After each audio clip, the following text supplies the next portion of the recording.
Esta historia es una historia alternativa a Dragon Ball, un What If si lo preferís, y aquí vamos con la 13ª parte de, ¿qué hubiera pasado si Kakaroto nacía en vez de Raditz? Sin más que decir, comencemos. Tras el torneo entre el universo 6 y 7, poco o nada ocurriría durante un buen tiempo destacable, prolongando la tranquilidad y la paz para los guerreros de la Tierra, pues sin viajes en el tiempo en esta historia, Zamasu no emprendería su misión de erradicar a los mortales aunque su odio seguiría vigente. Además, como en el torneo ese solo vio a través de Gotuba los Saiyajins, o usar el Super Saiyajin 4, en el caso de Vegeta y de Nappa, o el estado definitivo, que no era apropiadamente una transformación divina tan evidente como el Super Saiyajin Dioso Blue, Zamasu tendría menos rabia hacia esos mortales. Además, la idea de intercambiar su cuerpo con uno de esos seres cuya transformación se puede asemejar a la de un mono, le provocaba un asco tremendo, por lo que el caso de Zamasu quedaría fuera de peligro de actuar por el momento, y tal vez durante mucho más tiempo, varios siglos, tal vez varios milenios, para cuando fuese el caso, ese, ya no sería. En cuanto a Vegeta y a Nappa, esos tomarían un rol más proactivo a través del antiguo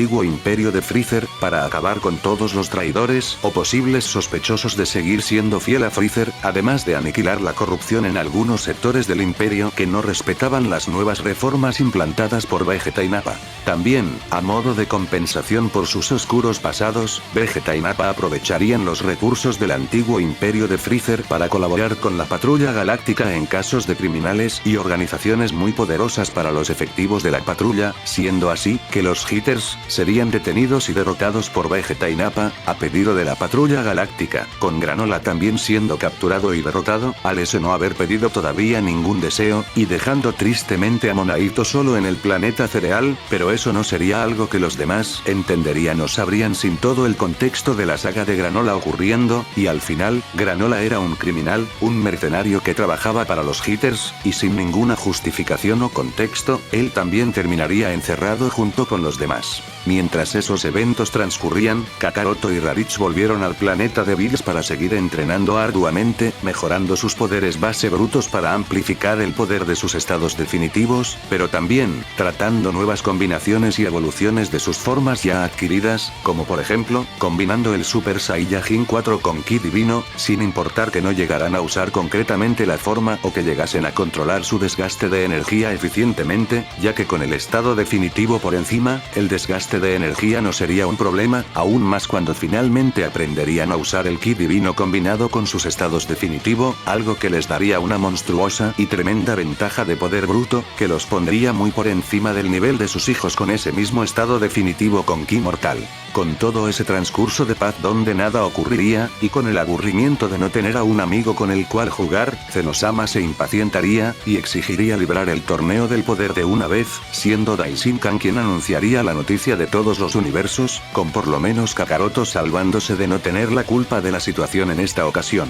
A pesar de lo aparentemente urgente y aterrador del castigo, que era para los perdedores del torneo, también, tendrían mucho más tiempo para prepararse que en la historia original sin el torneo de exhibición para el Zenosama del futuro, por lo que tras haber reclutado a tantos guerreros como eran posibles, es decir, Kakaroto y Raditz obviamente, luego Vegeta y Nappa, Gohan y Einstein, Krillin, Tenshinhan, Chaoz, y el maestro Roshi, Kakaroto y Raditz se encerrarían unos cuantos meses en la habitación del tiempo, para entrenar como si les fuera la vida en ello, e intentar alcanzar ese estado que Whis intentaba hacerles lograr antes de aquellos eventos, pero por lo menos conseguir potenciar sus estados base y sus nuevas transformaciones para que sus estados definitivos ahora divinos fuesen aún más poderosos. Tras todo ese tiempo de preparación y de espera, sería momento de ir al mundo de la nada para librar el torneo, con los dos hermanos Saiyajins sintiéndose más preparados que nunca para ello. Para cuando el torneo iniciaría, la única gran diferencia ahí, sería que los guerreros del universo 7, no tenían conocimiento previo de Toppo y del universo 11 por no haberse librado el torneo de exhibición, pero francamente, eso no importaba demasiado, pues aparte de Vegeta, Nappa, y el maestro Roshi, quienes eran más débiles o igual que en la historia original, todos los demás guerreros eran abismalmente más poderosos, todo eso gracias al estado definitivo al cual todos tenían acceso, con especial la diferencia siendo siendo muy clara con Kakaroto y Raditz, los cuales, sin incluso tener todavía acceso a ninguna de las doctrinas que Whis o Bills les podría haber enseñado, ya tenían un poder comparable al Goku Ultra Instinto completo de la historia original durante el torneo del poder. Eso dejaría el trabajo obvio a los hermanos de encargarse de Toppo y de Jiren, los más poderosos adversarios en el torneo claramente, mientras que los demás se encargarían del resto de universos, en especial el universo 6, el cual tendría guerreros y adversarios decentes para ser un desafío para algunas, en especial para Vegeta y Nappa, pero incluso para los primos híbridos Saiyajin, una vez que Caulifla y Kale se fusionarían en Kefla, pero siendo incluso con todo eso eventualmente en vano, simplemente, el estado definitivo les daría a todos una ventaja bestial en poder y ahorro de energía, algo que comenzaba a poner celosos a Vegeta y a Nappa, preguntándose si ellos también podrían tener sus potenciales desbloqueados por el anciano Kaioshin como los demás un día de esos. Rápidamente, la gran mayoría de universos caerían ante el tremendo poder bruto del universo 7, a pesar de su ausencia de coordinación y colaboración entre ellos, quedando más pronto que tarde solo los más fuertes que había inicialmente en ese torneo, pero ni ellos podrían confrontar a guerreros como Gohan o Einstein, y personajes como Dispo o Aniraza, también acabarían siendo derrotados. Raditz por su parte, estaba teniendo una pelea interesante con Toppo, pero en la cual, todavía se tenía que contener bastante para que sea un combate equilibrado, pero eventualmente tendría que derrotar al aspirante a dios de la destrucción al ver que ese ya no tenía nada para ofrecer. Al mismo tiempo que ese combate transcurría, Kakaroto estaba teniendo una pelea muy épica e interesante en contra de Jiren, siendo el primer adversario real en mucho tiempo que lo puso a prueba, siendo un digno rival para su poder actual, pero como dije previamente, aunque Kakaroto y Raditz estén actualmente a la par con Goku Ultra Instinto completo de la historia original, no por ello el combate sería totalmente rígido e igualado, pues con el estado definitivo, el desgaste de energía era absolutamente mínimo, como si todavía estuvieran en sus estados base, por lo tanto, a diferencia del Ultra Instinto completo, Kakaroto tendría un aguante extremadamente alto, comparable o superior al de Jiren, haciendo que ese eventualmente perdiese poder y velocidad en sus movimientos por el agotamiento, con Kakaroto terminando por derrotar al miembro de la tropa del orgullo más poderoso.